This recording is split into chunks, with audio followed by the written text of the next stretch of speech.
বছর আগে গত জুলাইতেই আমরা বলেছিলাম আল্লাহ যেন এই দুই চোখের মধ্যে আওয়ামী লীগের পতন দেখান, এবং বলেছিলাম যতক্ষণ পর্যন্ত আল্লাহ পাক তাদের উপরে এই আওয়ামী লীগ সরকারকে হটাতে না পারবো ততক্ষণ রাস্তা ছাড়বো না। এই স্লোগান কিন্তু আগে কেউ দিতে পারেনি। এত শক্ত কথা ইসলামী আন্দোলনের বাহিরে অন্য কোনো দল দিতে পারে নাই। ঠিক আল্লাহ পাকের শুকর আদায় করছি, আমরা যে আহ্বান করেছিলাম, আল্লাহর কাছে যে দোয়া করেছিলাম, আল্লাহ পাক দুই চোখে সেটা বাস্তবে দেখিয়েছেন।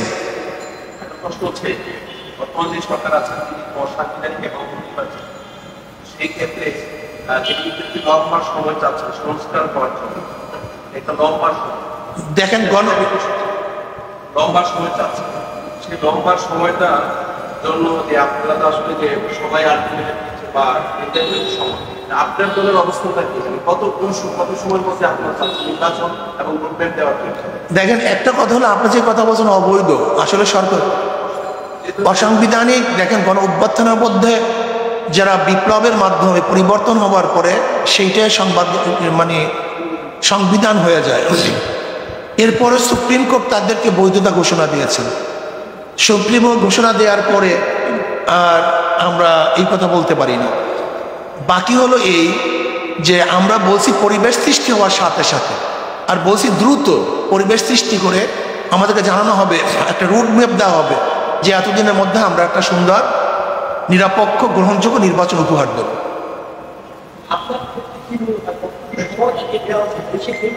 বেশি সময় না নেওয়া উচিত, বেশি সময় না নেওয়া উচিত, যেহেতু সমস্ত প্রতিষ্ঠানগুলিকে ধ্বংস করে ফেলছে। প্রতিষ্ঠান বলতে কিছু নেই, এমন কোনো প্রতিষ্ঠান নাই যেটাকে ধ্বংস করা হয়নি। কাজে প্রতিষ্ঠানগুলি একটু সংস্কার করার পরই দ্রুত নির্বাচন দেওয়ার জন্য আমরা আহ্বান জানাব। আমরা তো বলেছি এখানে সহস্রাধিকের উপরে, এখানে বলেছি। শুধু শেখ হাসিনাই নয়, যত দোষী আছে এবং যারা টাকা পাচার করছে সবাইকে বিচারের আওতায় আনতে হবে। শুধু শেখ হাসিনা সরকার নয়, আমরা মনে করি এদের স্বাধীন হওয়ার পর থেকে যারাই যেই সরকারি দুর্নীতির সাথে সংযুক্ত ছিল, বরং 5ই আগস্টের পরও যারা দুর্নীতিবাজ, লুটপাট করেছে, দখলদারি করেছে, আমরা এখানে দাবি তুলছি তাদেরকে বিচারের আওতায় আনা উচিত। আপনাদের সবাইকে ধন্যবাদ। আল্লাহ আমাদের সবাইকে একত্রিত হয়ে দেশ গড়ার তৌফিক দান করেন। গুরুতর আহত বিভিন্ন হসপিটালে চিকিৎসাধীন রয়েছেন 150 জনের অধিক। প্রিয় সাংবাদিক বন্ধুগণ, স্বৈরাচার শাসন অবসান হয়েছে, এখন সময় দেশ গড়ার, এখন সময় সাম্য, মানবিক মর্যাদা ও সামাজিক ন্যায় বিচার ভিত্তিক বাংলাদেশ নির্মাণের। তবে এই সুযোগ সন্ধিক্ষণে আমাদেরকে দেশের শত্রু এবং জনগণের শত্রুদের চিহ্নিত করে জাতির সামনে তাদের মুখ উন্মোচন করতে হবে। গণদুশমন, গণহত্যাকারী, লুটেরা, দুর্নীতিবাজ আর ভোট চোরেরা যাতে আগামীতে পুনর্বাসিত হতে না পারে তা নিশ্চিত করতে হবে। সে লক্ষ্যে গ্রহণযোগ্য তদন্ত কমিশন ও স্বতন্ত্র ট্রাইব্যুনাল গঠন করে জুলাই গণহত্যাকাণ্ডের বিচার করতে হবে।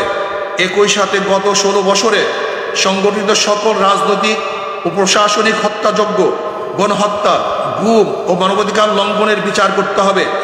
এক্ষেত্রে যে সকল ব্যক্তি বা সংগঠন দোষী সাব্যস্ত হবে তাদেরকে রাজনীতি ও নির্বাচন থেকে স্থায়ীভাবে নিষিদ্ধ করতে হবে। 2. তদন্ত সাপেক্ষে বিগত বছর সকল দুর্নীতিবাজ ও বিদেশি অর্থ পাচারকারীদের সকল সম্পত্তি ক্রোক করে রাষ্ট্রীয় কোষাগারে জমা করতে হবে এবং বিদেশে পাচারকৃত টাকা ফেরত আনবার উদ্যোগ গ্রহণ করতে হবে। নাম্বার 3, আইন শৃঙ্খলা বাহিনী, প্রশাসন, বিচার বিভাগ সহ প্রজাতন্ত্রের যে সকল কর্মচারী আইন সংবিধান শপথ লঙ্ঘন করে অপেশাদার আচরণ করেছে তাদেরকে বিচারের মুখোমুখি করতে হবে। দেশের সংখ্যাগরিষ্ঠ ধর্মীয় জনগোষ্ঠীর চিন্তা চেতনা ও অনুভূতির বিরুদ্ধে কোনো সিদ্ধান্ত নেওয়া যাবে না। নির্বাচন কমিশনকে পুনর্গঠন করতে হবে এবং অবাধ, সুষ্ঠু, গ্রহণযোগ্য ও অংশগ্রহণমূলক নির্বাচনের জন্য সংখ্যাপতিক নির্বাচন PR পদ্ধতি চালু করতে হবে।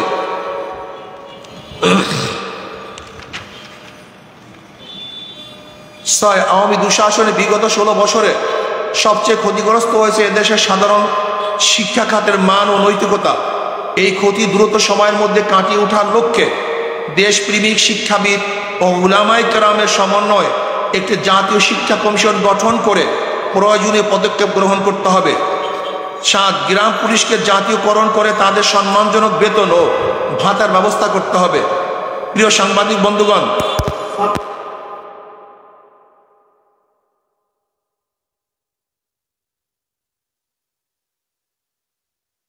ধ্বংসের বিরুদ্ধে ছিল না সংখ্যালঘুদের বিরুদ্ধে কোনো পদক্ষেপ। সেজন্য আমরা বিশ্বাস করি যারা লুটতরাজ, দখলদারি, অরাজকতা ও সংখ্যালঘুদের উপর কোনো রকম হুমকি সৃষ্টিকারী কার্যকলাপে লিপ্ত, তারা এই আন্দোলনের সম্পৃক্ত কেউ না, বরং তারা সুযোগ সন্ধানী।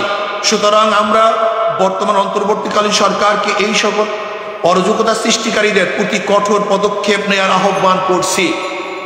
প্রিয় সাংবাদিক বন্ধুগণ, ইসলামী আন্দোলন বাংলাদেশ মনে করে দেশের সকল নাগরিক সমান মর্যাদা অধিকার প্রাপ্ত।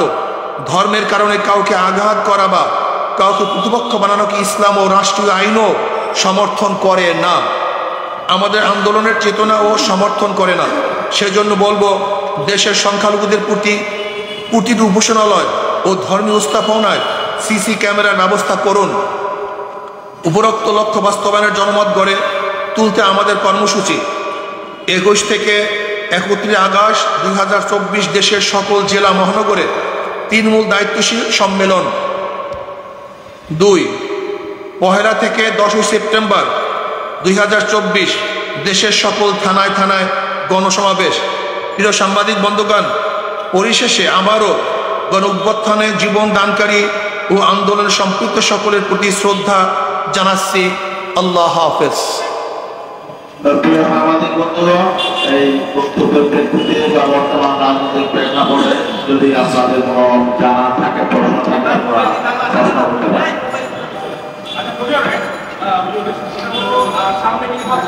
নির্বাচনের আগে আপনারা ইসলামিক দলগুলো আছে, তারা সবাই মিলে জোট করবেন কিনা? তা তো আমরা অনেক আগের থেকেই বলেছি, ইসলামী আন্দোলন বাংলাদেশ সমমনা সহজ ইসলামী দলগুলিকে নিয়ে তারা জোট ভিত্তিক নির্বাচন করার উদ্যোগ গ্রহণ করেছে। হ্যাঁ, আলোচনা হচ্ছে, আমরা যোগাযোগ রক্ষা করছি, আলোচনা হচ্ছে। দেখেন, সমমনা সব দলগুলির কথাই বলেছে। এর মধ্যে সমমনা বলতে যারা আছে সবাই সমমনা। নির্বাচনে আওয়ামী লীগের বিরুদ্ধে যে সকল রাজনৈতিক দলগুলো মানে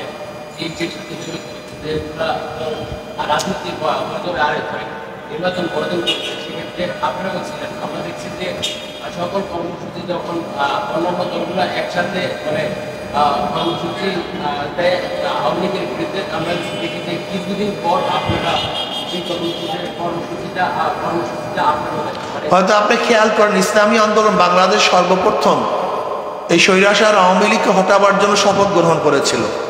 এবং আপনারা দেখেছেন 1 বছর আগে গত জুলাইতেই আমরা বলেছিলাম আল্লাহ যেন এই 2 চোখের মধ্যে আওয়ামী লীগের পতন দেখান, এবং বলেছিলাম যতক্ষণ পর্যন্ত আল্লাহ পাক তাদের উপরে এই আওয়ামী লীগ সরকারকে হটাতে না পারবো ততক্ষণ রাস্তা ছাড়বো না। এই স্লোগান কিন্তু আগে কেউ দিতে পারেনি। এত শক্ত কথা ইসলামী আন্দোলনের বাহিরে অন্য কোনো দল দিতে পারে নাই। ঠিক আল্লাহ পাকের শুকর আদায় করছি, আমরা যে আহ্বান করেছিলাম, আল্লাহর কাছে যে দোয়া করেছিলাম, আল্লাহ পাক 2 চোখে সেটা বাস্তবে দেখিয়েছেন। একটা প্রশ্ন হচ্ছে, বর্তমান যে সরকার আছে অসাংবিধানিক এবং নির্বাচন, সেই ক্ষেত্রে তিনি একটি লম্বা সময় চাচ্ছেন সংস্কার করার জন্য, একটা লম্বা সময়। দেখেন, লম্বা সময় চাচ্ছেন, সেই লম্বা সময়টা জন্য যে আপনারা তো আসলে যে সবাই আলটিমেট দিচ্ছে বা নির্ধারিত সময়, আপনার দলের অবস্থাটা কি? কত সময়ের মধ্যে আপনারা চাচ্ছেন নির্বাচন এবং রোডম্যাপ দেওয়ার জন্য? দেখেন, একটা কথা হলো আপনি যে কথা বলছেন অবৈধ, আসলে সরকার অসাংবিধানিক। দেখেন, গণ অভ্যুত্থানের মধ্যে যারা বিপ্লবের মাধ্যমে পরিবর্তন হওয়ার পরে সেইটাই সংবিধান হয়ে যায়। এরপরে সুপ্রিম কোর্ট তাদেরকে বৈধতা ঘোষণা দিয়েছেন। সুপ্রিম কোর্ট ঘোষণা দেওয়ার পরে আর আমরা এই কথা বলতে পারি না। বাকি হলো এই যে আমরা বলছি পরিবেশ সৃষ্টি হওয়ার সাথে সাথে আর বলছি দ্রুত পরিবেশ সৃষ্টি করে আমাদেরকে জানানো হবে, একটা রোড ম্যাপ দেওয়া হবে যে এতদিনের মধ্যে আমরা একটা সুন্দর নিরপেক্ষ গ্রহণযোগ্য নির্বাচন উপহার দেব।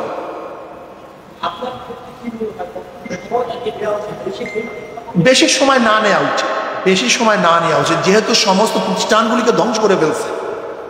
প্রতিষ্ঠান বলতে কিছু নেই, এমন কোনো প্রতিষ্ঠান নাই যেটাকে ধ্বংস করা হয়নি। কাজে প্রতিষ্ঠানগুলি একটু সংস্কার করার পরই দ্রুত নির্বাচন দেওয়ার জন্য আমরা আহ্বান জানাব। আমরা তো বলেছি এখানে সহস্রাধিকের উপরে, এখানে বলেছি শুধু শেখ হাসিনাই নয়, যত দোষী আছে এবং যারা টাকা পাচার করছে সবাইকে বিচারের আওতায় আনতে হবে। শুধু শেখ হাসিনা সরকার নয়, আমরা মনে করি এদের স্বাধীন হওয়ার পর থেকে যারাই যেই সরকারি দুর্নীতির সাথে সংযুক্ত ছিল, বরং 5ই আগস্টের পরও যারা দুর্নীতিবাজ, লুটপাট করেছে, দখলদারি করেছে, আমরা এখানে দাবি তুলছি তাদেরকেও বিচারের আওতায় আনা উচিত।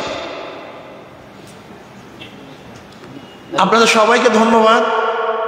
আল্লাহ আমাদের সবাইকে একত্রিত হয়ে দেশ গড়ার তৌফিক দান করেন।